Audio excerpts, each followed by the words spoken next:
Huh? This is Siren Buddha Medicine, Regina's Rabbit Hole, chilling in the yard, speaking with wisdom, just talking about his grandparents and how they were never bored. Yeah. I remember growing up in Brooklyn, New York, and every summer, Mom would send me down south. Hated it. Oh, I hated it. But my grandfather was my role model. You know, my subconscious hero. I didn't know.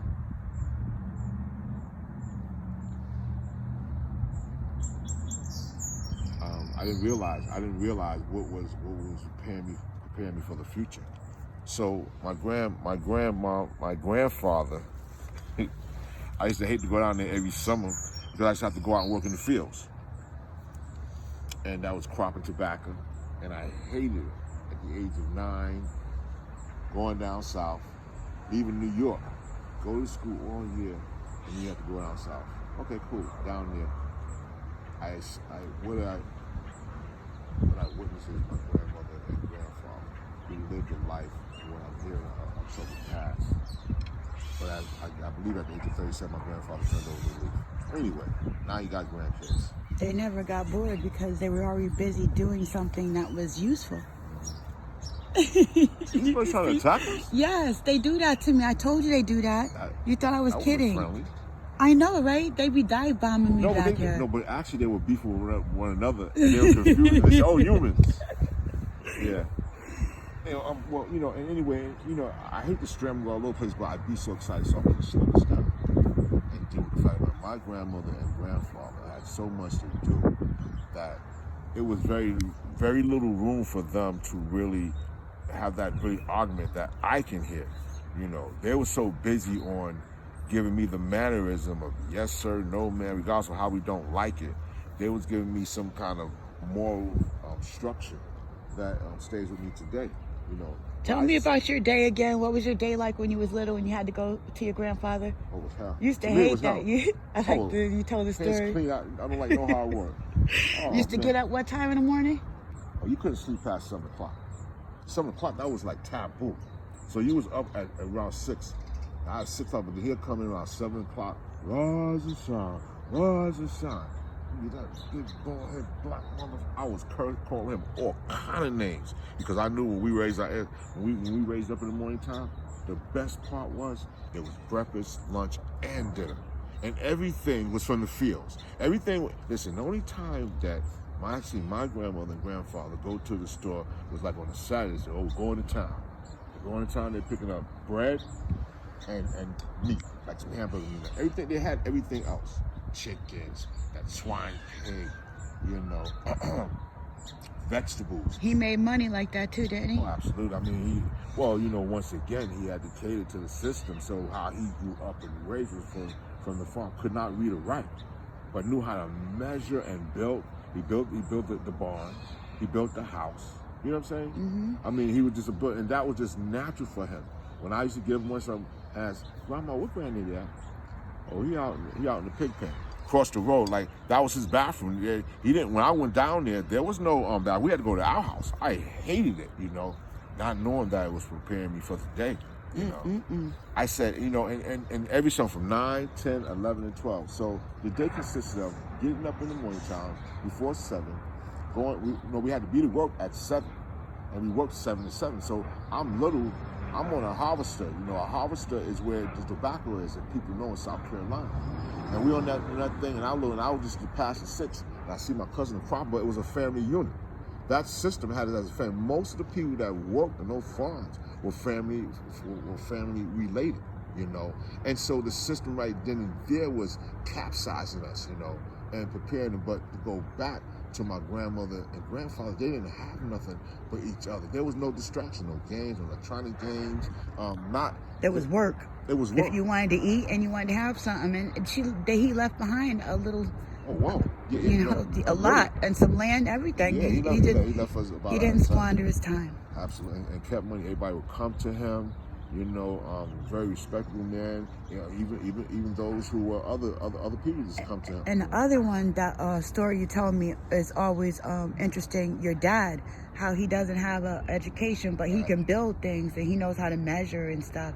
How he was taught the trade of carpentry. Well, absolutely. I mean, everyone that came up in the South back there, particularly, and I would say because I'm a 60 baby, probably the late boomers. So Dad came back from probably the 40s. Those particular men in that particular ring, from my little knowledge, those men didn't know how to read or write because they didn't go to school. So when you toil on the ground, what do you learn how to do? You got to measure and build. They know how to do those mathematics because those things came from ancient times, And so when you take that away, you look at them and say, "Oh, look at them." It's not that. It's the system that is reconstruction. Society. So when we look at people in general, we know that things are being taken away, and so now it diminishes, the growth in someone, and so now that seems to be becoming it seems to be systematic, and so I'll go back to Grandma and Granddad, our original theme, and I get lost, and the beauty of that is I seen their strength. They didn't have time to argue because when the morning time comes, my grandfather go out and do whatever. He had landscaping all, as people know from South Carolina, they had landscaping all around, so there's always something to do. So I couldn't cut wood. I hated fishing because I was a city boy. So you bring me down there. My brother was young. He was 1 year younger than me. And my older brother, he lived down there. So he was already established, From the city, we'd go down there with him. We stayed for the summer. And that particular time, my grandfather was so smart. He said, "I'll put him to work." So I made, whatever I made, my grandfather said, "Oh, you don't stay here for free." He taught me that value of you pay where you stay at. And so what he did was he'd give us the check. He'd give us the money, and we wouldn't spend it. I said, "Put it in the drawer." And at the end of the stay, I said, "Oh, we got like $800, $900. And he would tell us, I was like, "We're going to spend it." But he was like, "Oh, no, you ain't. You stay here." I was like, wow, I didn't understand. But that money paid for our school. Values, Absolutely. but he didn't tell you, "Boy, I'm instilling values in you." They just did what they did, and you accepted that mess. Absolutely. You dealt with it, And the sad I remember being a child and having, to be up at a certain time. There was you needed to be up, but we was in front of that TV. You had to be up, but you were watching cartoons or you went outside to play, and you got dressed, but you didn't lay in bed all day. That was just a no-no, So what I was thinking about is how, with the internet today, we have so much information, but yet people, with all the information we have, a lot of us don't know how to do anything anymore. That would be helpful to us to survive during these times. And so I'm urging people right now, during this time that you have this so-called downtime, or this time that people are itching to get out and about and do things and spend money, which is one of the dirtiest things on the planet, without any gloves but with a mask on, touching doorknobs, and stuff like that. And those are some of the dirtiest things too. Just keep in mind to learn something useful that somebody else can use, that you can use, that your family can use, that your neighbor can use. Tally up some skills, because if you can grow a tomato and they can grow a potato, you might have a stew going on. And what happens is we have, as we're saying, seem to devalue ourselves and been demoralized. With moral conduct, is what I was taught down south. So every year going, when Mom worked and then she was young and she wanted her time, and everybody need that break. We would go down there for the whole summer and come back a week before school. I hated it, but it saved my life. And then I had to do all ninth grade, and that particular time, that was a change from 13 to 15. But those values that my grandfather have, it's instilled into me today, and society with the distractions and curiosity, it takes you to another whole place of total confusion. My grandfather wasn't confused. People of where you're so smart, you're stupid. That's saying. Because there's so much stuff coming at us, and a lot of it is not useful, like all the video games and stuff like that. Yes. Now, some of it can be informative, and some of it can be entertaining. entertaining. Some of it, the storylines and things can even be useful. Absolutely. But also, to urge our peoples to take time to learn something, that's going to be helpful to them, because we really are going to need some skills. Do you know how to purify your water? Absolutely. Is anybody preparing any emergency kits? Absolutely. Does anybody know where to go? Like, I'm really starting to think. I've studied a lot of other stuff, and now I'm realizing that there's other things that I don't know, and I'm still trying to obtain. So if I can get with other people who know how to do that part, and I know how to do this part, then that's how we build new communities, Well, and I'm glad you're saying that, but the basic structures of the paranoid, people being so paranoid, and that trust, when you try to do it, all of a sudden seems like that darkness come. That's why we having these, I would hope that's why we having these different kind of podcasts, to give a definite understanding, because we've seen that in the last 40 years. We can look at the intelligence doesn't seem to be the intelligence that is making a difference. Yes, it looks shiny and pretty, but it deteriorates over a period of time. We become dependent on a system that doesn't seem to work. So now we do have to go into individuality, and deal with us with individualism. There's no fact in the matter. We're going to have to, because this time is going on, all that talk, this internet stuff, we're not going to have access to it, not as privileged as we have now. We have to get prepared of going back to the basics. I'm watching my grandfather. I definitely get some reference books, things that you could look up, Yeah. It's not a joke, but the beautiful thing about it, if you got a backyard, we're fortunate enough to have a backyard, or we're going to have to go back to settled land. Who wants to be in the city? The city now, look what happened. All what happened up in the city. Look what's going on. Can you imagine if it was back where we were all just stuck there like crazy? Can you imagine the chaos was going on? So we have to think about what the Most High, or power greater than yourself, is starting to really install sanity. The insanity is getting information, and when these times come, not be able to utilize it. I don't care who you are, what you are, how do you I can still go back to my grandfather, and I'm blessed that, to me, it was me, but he wasn't me, He was teaching. Yes.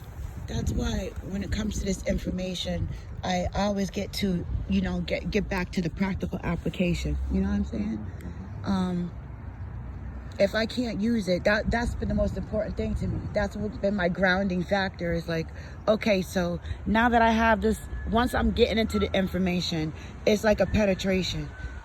Okay, well, that sounds interesting, and that's fascinating, and I didn't know that, and it fits in this particular category, and now what does it mean to me here today, and how can I use it? Is it beneficial to me here and now? And if it isn't, it kind of goes on a shelf. It goes on this shelf, and my imagination. And let me tell you something. What goes on the shelf, you're able to utilize. Yes, I'll pull it back. Yes, I pulled up. Use it on my what's going on with me now, fam. Where I was hobbling around. Some things don't make sense at first when you're studying certain things, but you don't have to just discard them because you're looking for practical applications. So your intention is going to lead you right where you need to go. So I took those things and put them on a shelf, and then later on, as you were getting ready to say, they kind of snapped into place. Yeah, and that's what we do. We learn these things so later on they'll be used. You were talking years ago about we're going to have to start to plant your own food and gardens. You were talking about that for at least the last couple of years. As anybody can discuss things that are going to come in the future, but preparation and practical application, like you're talking about, is necessary. It's really coming together, and utilizing, what the Most High has given us. It's been a learning experience for me too, as the lights have come on and we're plugging back in, and that window of opportunity is there from the Most High for us to plug back into our surroundings and know that we're entitled to that too. That's a part of our birthright. And it's been to trust the instincts and trust, the spirit, in me, and, in order to do the next best thing for others as well as myself, It has to, wow. That's that hug I be talking about. That's it, right up in the sun. That is beautiful. I can't even see it. I got it. You got it? Yeah. Yeah. He came down, right? What was it? See, and what he's doing right now? Probably looking for food. You might be looking for that fire pit to be full of water so you can bake your bath again. Where does he live at? Or live in that street? Because he lives right over here somewhere. Oh, he's That's gone. why nobody's over there. Look, right here.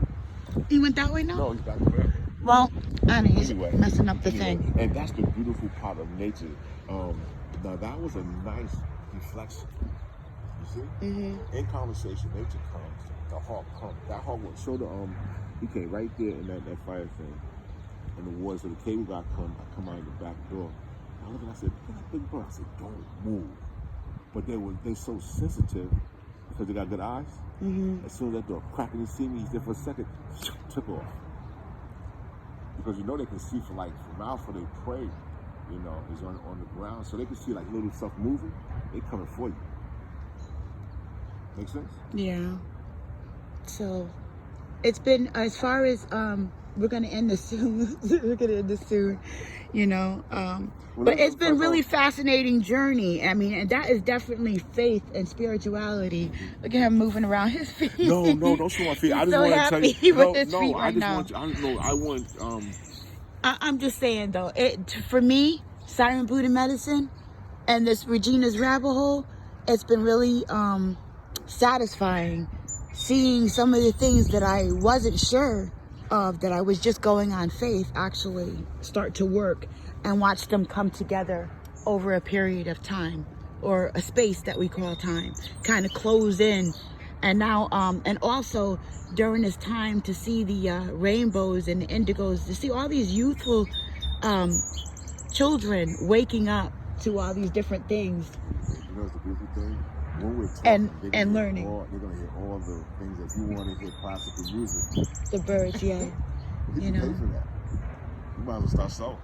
So it's like wisdom, where the youth, yes, and the elders meet in this conscious space, between realizing that both are important. The youth are definitely important, you can have the knowledge of how to do something and not even have the strength to do it, or the tools or the resources. But perhaps there's some youthful person who does have that can put those things together if they found value and wisdom in the things that you say, and it's up to them to determine. So in these times when there's so much information flying at you, I just want to urge the entire melanated conscious community and others to be aware of each other, and how this is going to impact each other. What is the practical application of whatever it is that you're learning? And you don't have to just dismiss everything if it doesn't make sense to you right now, but as if your intention is in the correct place to be useful.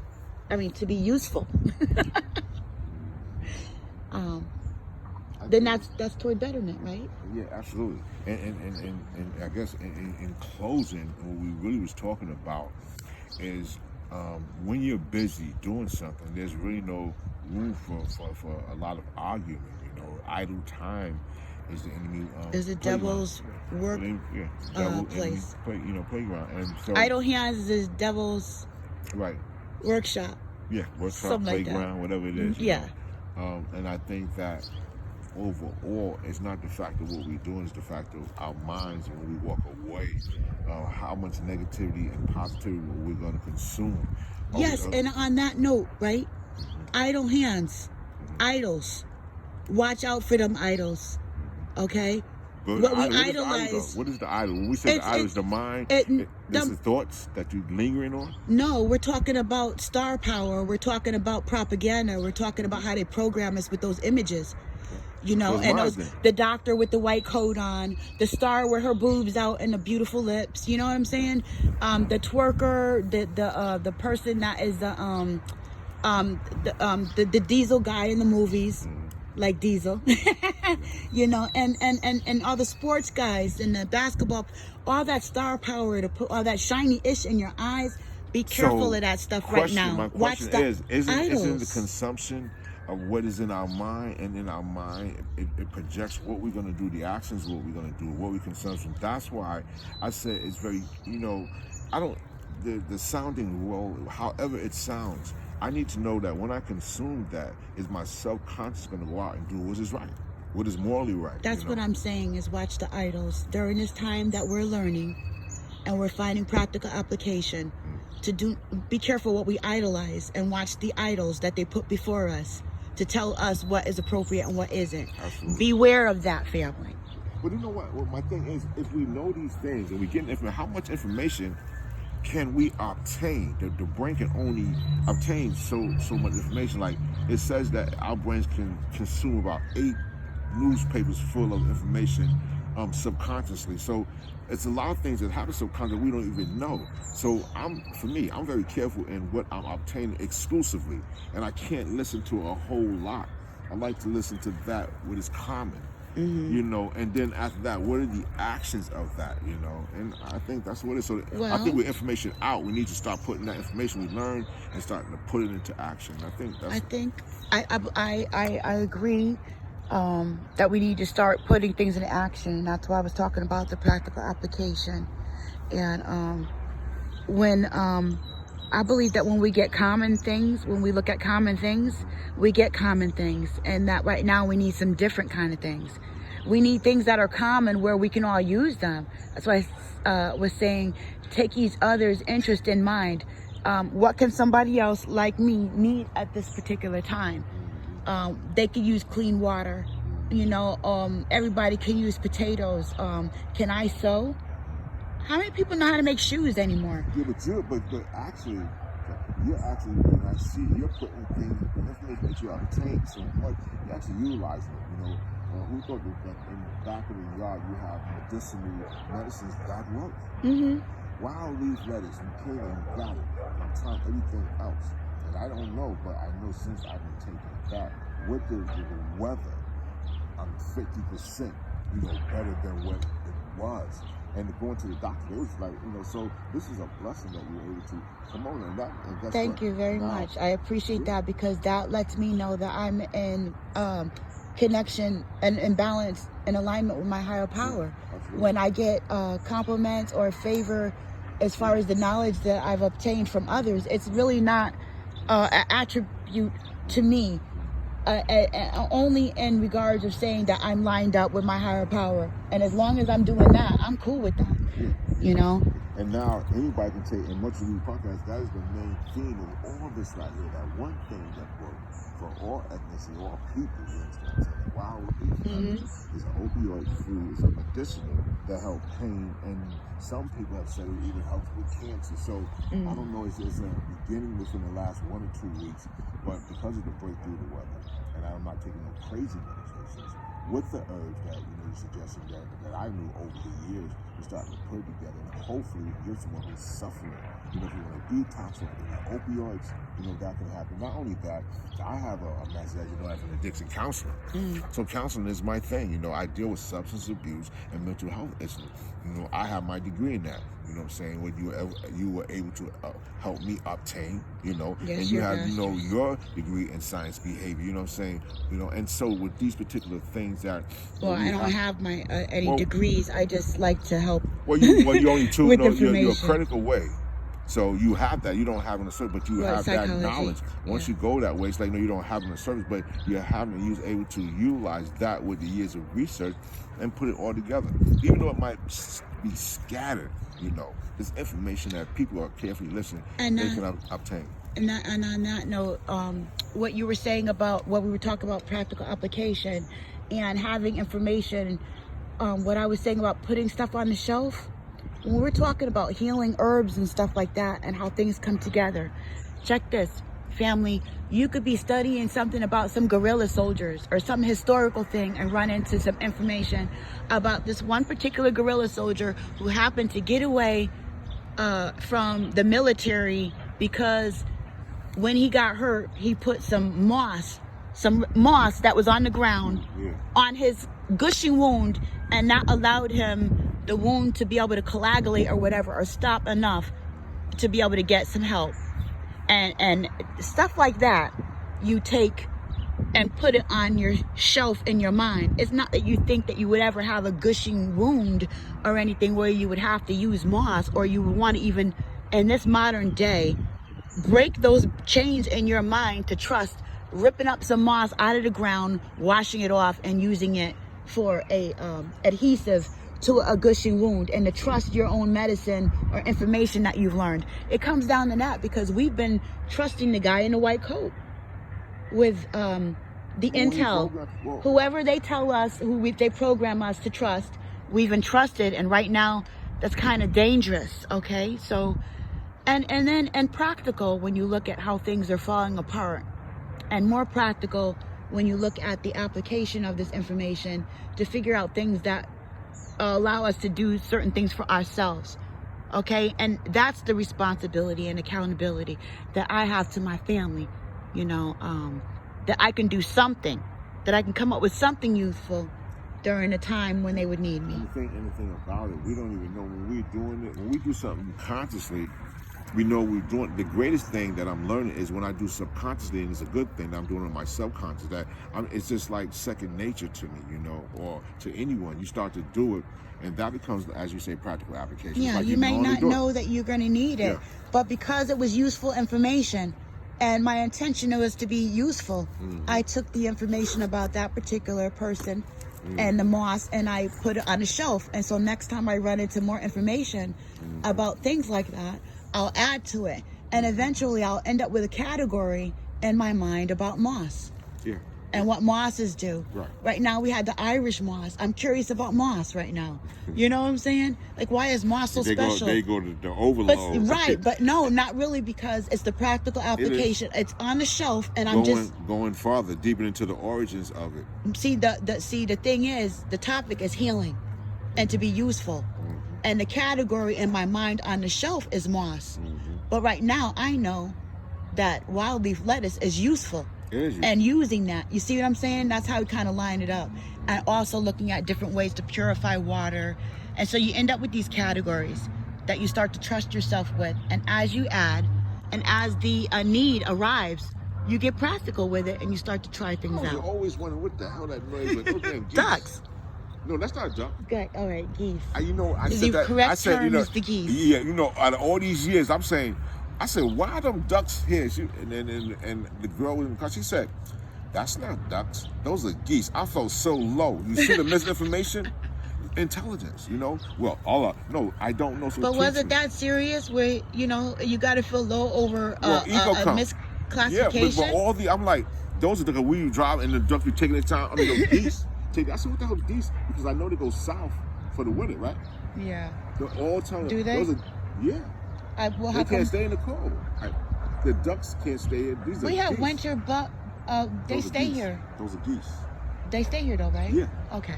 The ducks, they fly or whatever. However they do. I don't know. Geese stay, ducks fly? Huh?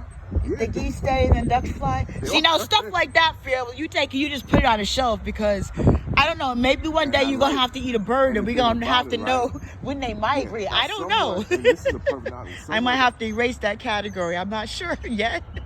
Someone that knows, that is educated about that, you be like, oh my God. And that's what's going on, fam. That people you don't know, so now you become educated on it, and guess what? You're intelligent in that. So when I hear someone sounding real intelligent, that's great. Words sounding real brassy and nice. Wow, you know. But do I take that? I don't know. Once I know it, then I can interpret it and I can take it somewhere. And that's what it's about. As soon as someone doesn't sound intellect and all this right here, you put them in a category. I can get something from anyone, even someone who is a paralegic. Everybody has something that's useful and that's worth wisdom, and that's what I was ending this, you know, bridging the gap between. I know, right? There's a close, now it's ended. Take notes, you know. You know how it is when you start talking to the elderly people and they say on the last note, it never ends. The young people talk you to Bro, death. I gotta go. Okay, so this one is dedicated to our daughters and to the youth. Oh yeah. And the conscious community, to you indigos and rainbows and sativas. You're very funny. All right. Much love to you and yours. This is Regina's Rabbit Hole, Siren Buddha Medicine. I'm out.